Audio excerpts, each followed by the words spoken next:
Salam, hər vaxtınız xeyirli olsun dəyərli izləyicilər.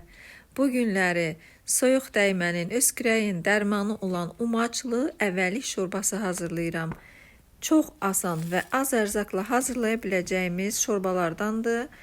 Yeməyimizi hazırlamaq üçün ilk öncə yeməyin umacını hazırlayıram. Bunun üçün 1 stəkan un götürmüşəm və 1 yumurta, 1 çimdik duz əlavə etdim.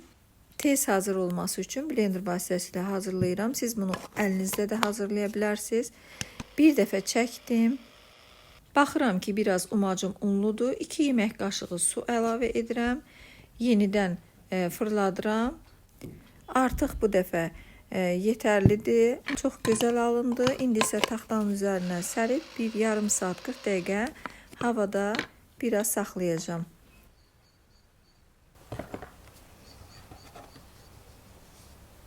Umac hazırlaya bilməyən xanımlar bunu çox asanlıqla hazırlaya bilərlər. Diriliyini də umacın sizə göstərmək istəyirəm, dəyərli izləyicilər. Yeməyimizə qatdığım ərzaqların miqdarını videonun alt hissəsində açıqlama bölümündə qeyd edəcəm. Əvvəliyi də əvvəlcədən doğramışam və qaynar su ilə isladıram. Daha sonra 1 ədəd iri ölçüdə soğanımı xırda-xırda doğrayıram. Bu yeməyin soğanı biraz çox olsa o qədər dadlı olar. Kərə yağını əlavə edib soğanımı qovuracağam. Bu yemək analarımızın, nənələrimizin soyuq qış günlərində bizi xəstəliklərdən qorumaq üçün bişirdiyi yeməklərdəndir və mən də ailəm üçün bişirirdim, sizinlə paylaşmaq istədim. Əvvəliyə biraz saxlayandan sonra isti suda, indi isə mən sudan çıxardım. Əvvəliyi çox da sıxmadım.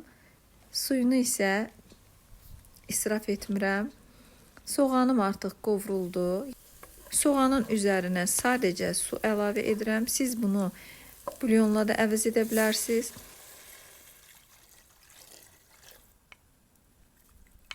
İslatdığım, yuduğum əvəlikləri əlavə etdim. Duzunu, istiotunu, biraz da sarı kök vurub biraz qaynadacağım əvəlik bişənə qədər.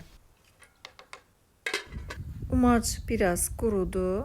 Yarım saat kimi olar mən sərmişəm umacı. İndi isə şorbamızın içərisinə əlavə edirəm və əlavə etdikcə qarışdırıram ki, çox qatı olmasın. İstədiyiniz qatılıqda edə bilərsiniz. Mən bu qədər tökdüm və artıq görürəm ki, şorbamın qatılığı yaxşıdır. Biraz da umacımdan qaldı. 1 stəkan undan hazırladığım umacdan bu qədər əlavə umac qaldı. Bunu isə israf etmirəm. Sonra bunu halva qovuracağım inşallah. Yeməyimiz artıq hazırdır. Bu qədər asan və tez hazır olan bir yeməkdir. Çox sağlıqlı və çox faydalı yemək olduğu üçün sizə də məsləhət görürəm. Əziz xanımlar, hazırlayın.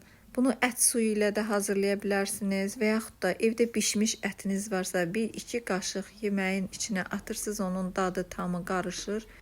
Mənim kimi sadə su ilə də hazırlaya bilərsiniz.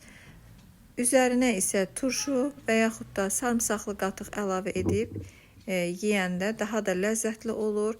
Dəyərli izləyicilər, videomuzu bəyəndinizsə kanalımıza abunə olub yorum yazmağı unutmayın. Zəhmətimizə dəyər verib. Salamat qalın. Soyuq qış günlərində xəstələnməyin inşallah. Allah'a əmanət olun.